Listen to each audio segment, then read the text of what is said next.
Saira Hasan 7 green से।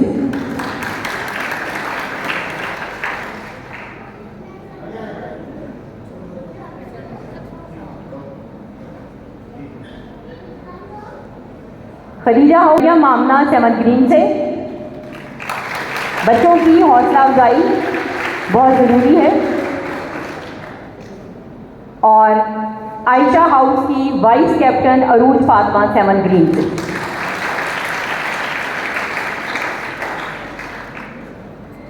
तलबा के हाउसेज में अबू बकर हाउस के vice captain Mohammad Zuhaib 7 golden से।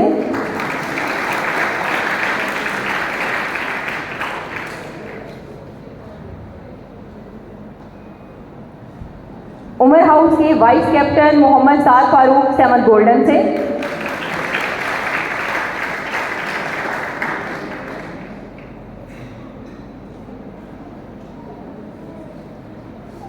उस्मान हाउस के vice captain Mohammad Abdullah Irshad 6 golden से।